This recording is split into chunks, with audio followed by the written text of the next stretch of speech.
कॉस्मिक्स के beauty and personal care के तमाम ही प्रोडक्ट और तमाम ही स्टैंडर्ड दवाएं और इंजेक्शन।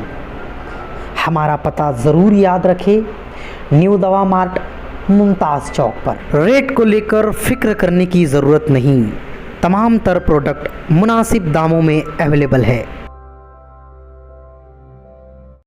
आज का ये धरना माइनॉरिटी डिफेंस कमेटी का देने का मकसद ये था कि 6 फरवरी तक का वक्त दिया गया था कि वो बच्चे जो 2020 में लॉकडाउन के वक्त पैदा हुए, वो बच्चे जिनका नाम उस वक्त नहीं लिखा गया, आज उनकी उम्र 5 साल के करीब है, उनको कोई स्कूल बिगड़ जन्म दाखिले के स्कूल में एडमिशन नहीं देने वाली।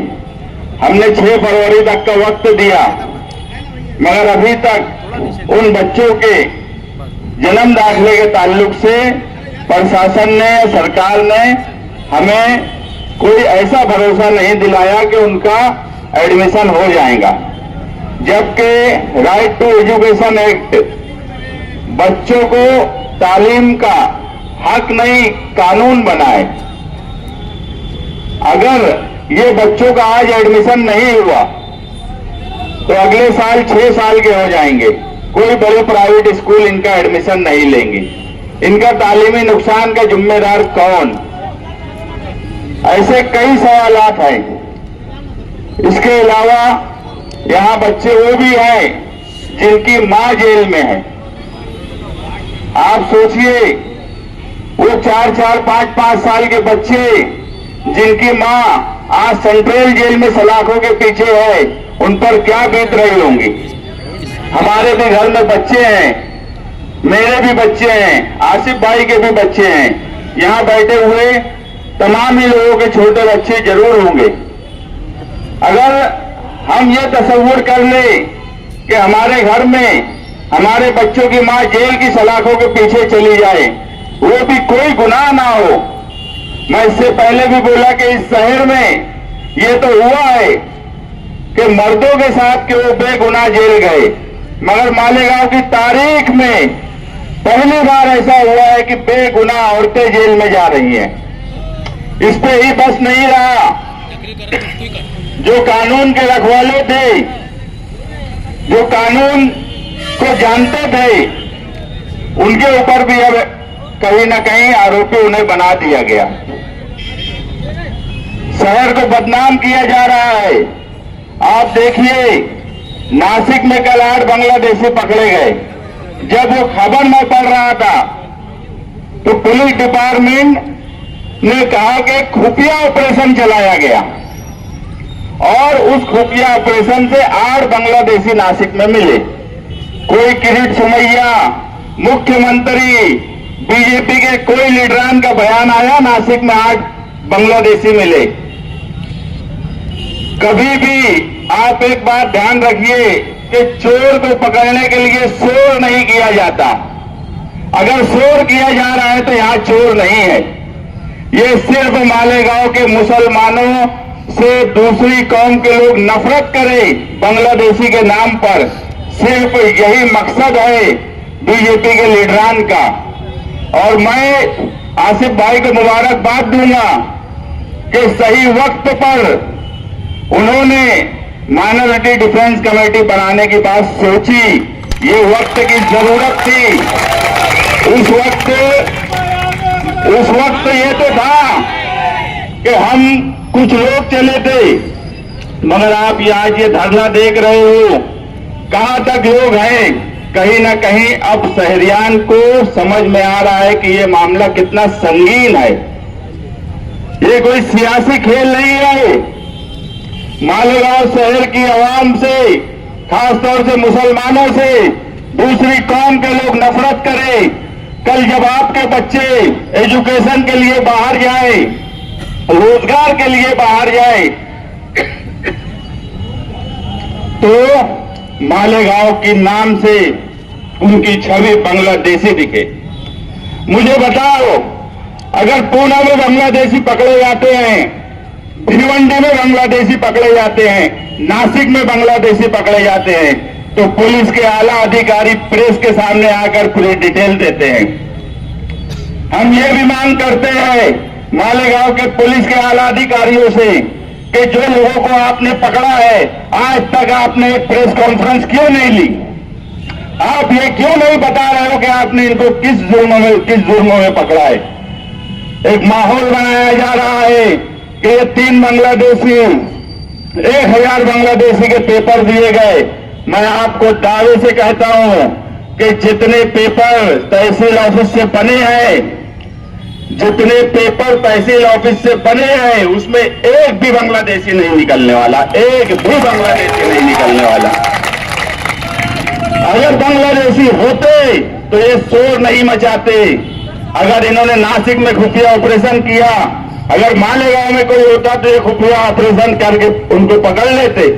हम तो एसआईटी कमेटी के सामने बैठकर बोले कि अगर कोई बांग्लादेशी, पाकिस्तानी या दूसरे मुल्क का निकलता है तो हम खुद बॉर्डर पर छोड़ के आ जाएंगे। मगर जो हमारे शहर के लोग हैं, जो इस भारत मुल्क में पैदा हुए, जिनको सब हक हासिल है, आज उनको बांग्लादेशी के नाम से बदनाम करने की सिर्फ कोशिश की जा रही है। कोई बांग्लादेशी मालेगांव शहर में नहीं है। आप यकीन मानो, ये मामला जिस तरह से फिरका परस्तों ने उठाया है, इससे ज्यादा ताकत से आगे जवाब देने की जरूरत है और जवाब पूरे शहर को देने की जरूरत है। अगर हम आज एक साथ नहीं आए, आज अगर हमने इत्तेहाद नहीं किया, आज अगर पूरे शहर में माइनॉरिटी डिफेंस कमेटी के साथ खड़े नहीं हुए, तो कल अगर आप ये सोचते हो कि आज आपके बच्चे का एडमिशन का सवाल नहीं है, आज आपके घर की औरत जेल में नहीं है, आज आपके घर का लड़का जेल में नहीं है, मगर कल जब ये लोग रोजगार और तालीम के लिए, हायर एजुकेशन के लिए बाहर जाएंगे, तो आपको समझ में आएगा कि ये क्यों किया जा रहा है। सिर्फ और सिर्फ दूसरी कौम, बड़ी बड़ी कंपनियां जो ये कभी बर्दाश्त नहीं करेंगे कि मालेगांव शहर का जब आदमी वहां जाए तो उसको नौकरी आसानी से मिलना मुश्किल हो जाएंगी, बाहर मुल्क में जाना मुश्किल हो जाएगा, आपके पासपोर्ट से लेके हर चीज की जांच होंगी, उसको देखा जाएगा। ये बड़ा संगीन मामला है। आप इत्तेहाद के साथ माइनॉरिटी डिफेंस कमेटी के साथ खड़े रहिए। हम जो है पूरी ताकत से, पूरी ईमानदारी से शहरियान के साथ खड़े हैं। हमारा कोई मकसद सियासी नहीं है। सियासी कामकाज के लिए पूरे शहर को मालूम है कि 2 पार्टी के लोग हैं, कारपोरेशन में ऐसे हाथ डालेंगे, 10 मुद्दे निकाल के लाएंगे सियासत करने के लिए। सियासत करना मकसद होता तो रोज आना जाके वहां बैठ जाते, कोई मतलब नहीं। हमारा भी सब यूट्यूब पे आ जाता, हम भी वो सब कुछ कर सकते थे। मगर हम जो है कल छावनी में जब गए, जब एमसीआर हुआ, तो आप समझो ये उनके घर के उनके हस्बैंड है, ये उनके शौहर हैं। वो औरत को लग रहा था कि छूट गए। बोलने का मतलब ये है कि इतना भी नहीं समझ रहा है। ये बोलते हैं कि मैं क्या घर लेकर चले जाऊं क्या? वो बच्चे बोल रहे हैं मेरी अम्मी को लेकर घर चले जाऊं क्या?